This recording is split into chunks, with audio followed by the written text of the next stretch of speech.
Tchad. Le Nigeria ne condamne pas la répression meurtrière du Tchad contre les manifestants publié le 25 octobre 2022 par Miadjo dans sa première réaction au meurtre de manifestants par les forces de sécurité tchadiennes. Le gouvernement nigérian n'a pas condamné la répression meurtrière, mais a plutôt déclaré qu'il était préoccupé par l'incident. Au lieu d'une condamnation pure et simple, l'envoyé spécial du président nigérian dans les pays du bassin du lac Tchad, Babagana Kingibe, a déclaré que le Nigeria était préoccupé par les violents affrontements qui ont fait de multiples morts. Au moins 50 personnes ont été tuées lors de la manifestation qui, selon les organisations de défense des droits humains, a été violemment réprimée par les forces de sécurité. Le Premier ministre tchadien, Saleh Kebzabo, qui a fait le bilan des morts lors d'une conférence de presse, a déclaré que le gouvernement compilait toujours les victimes de ce qu'il a décrit comme une insurrection armée. Mais des groupes de défense des droits humains ont déclaré que des civils non armés avaient été massacrés alors que les forces de sécurité réprimaient brutalement des manifestations dans la capitale,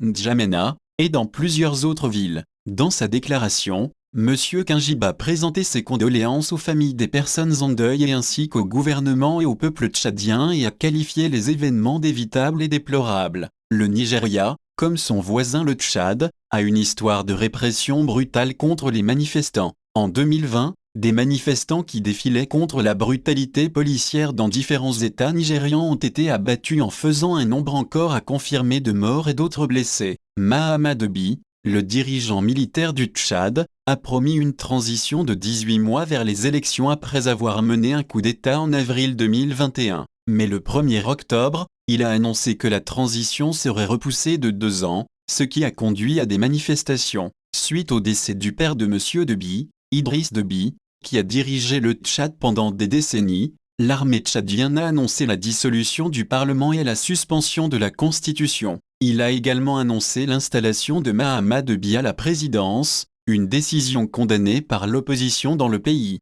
Le Nigeria à l'époque n'a pas condamné le coup d'État, mais le président Muhammadu Buhari a plutôt accueilli le jeune Deby à Abuja en promettant d'aider le Tchad à se stabiliser et à revenir à l'ordre constitutionnel. Le retour du dirigeant militaire sur sa promesse intervient 11 jours après que le Conseil de paix et de sécurité, CPS, de l'Union africaine, UA, lors de sa 1106e réunion tenue le 19 septembre 2022, a réaffirmé son appel aux autorités à respecter le délai de 18 mois pour l'achèvement de la transition. Le destin, la paix et la prospérité des peuples et des États membres de la Commission du bassin du lac Tchad sont inextricablement liés, a noté M.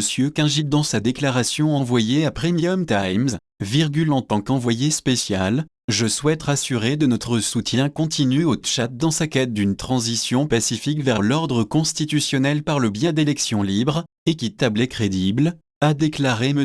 Kingibe. Le président de la Commission de l'Union africaine, Moussa Mahama, avait dans un tweet condamné la répression des manifestations qui ont fait des morts au Tchad. De même, le secrétaire général de l'ONU, Antonio Guterres, par l'intermédiaire de son porte-parole, s'est dit préoccupé par la manifestation et les vies perdues. Il a appelé les autorités à garantir le droit à la liberté d'expression et de réunion pacifique pour tous les Tchadiens. Il a également appelé toutes les parties à s'abstenir de faire un usage excessif de la force et de la violence.